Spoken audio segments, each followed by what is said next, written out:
Things are getting from bad to worse for Bud Light. Yes, first they got boycotted and cancelled by conservatives. Then they got boycotted by non-political people. And now they're getting cancelled by the same LGBT community that they've been supporting.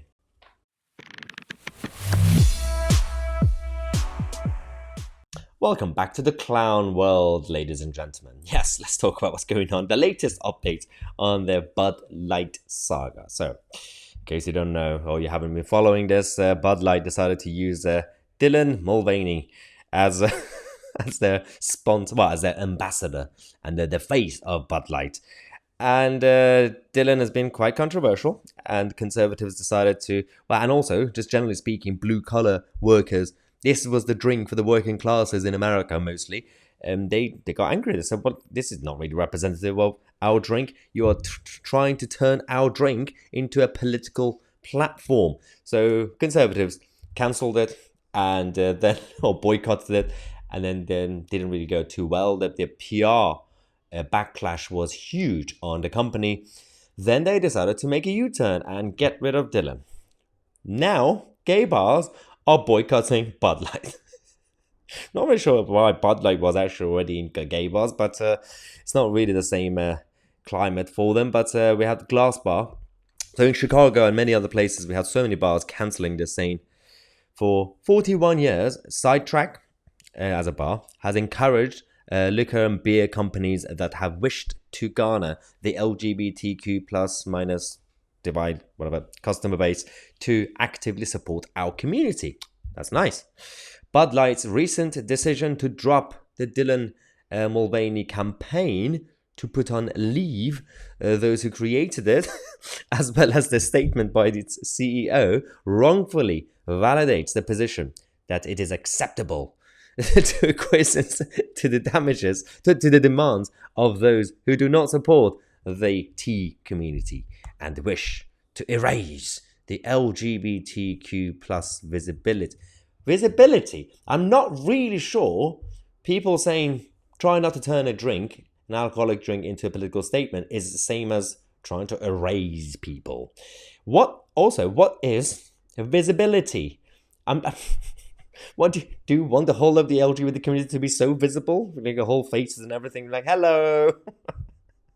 It's crazy. It's absolutely crazy. We made so much progress in the West in the 20th century, especially in the 80s and 90s, and then it got to a point where everybody was just doing their own life and quietly. Nobody cared about whoever you are. It's not like I go on the streets and tell people, guys, I'm straight. No one cares. So, but now it's the political left who are stirring the pot, creating more division again. So we had another bar, Two Bears. Two Bears, I believe. That said, Two Bears 2. Decision to drop our support of the Mulvaney shows that this company cares little about the LGBTQIA+. They added another letter to this, great, community. And in particular, the T people, obviously the gender lobby, who have been under... Actually, it's an interesting point because in America, the political debate is huge on this. In this country, it's on a different level. In Britain, it's about the loud minority of the militant activists who are trying to cause trouble. In America, everything turns into a football kind of team, whether you have to be on this side or that side. There's no nuance in any of these issues. But there's absolutely a silent majority of the LGBT community, gay people, and other people who are just not really getting involved. And they're not really happy about these political activists who are ruining the image of the whole of the community. And I really hate to use the word community. It's just people. People are people. Leave them alone. And as long as they don't harm me, I don't really care what you do in your life.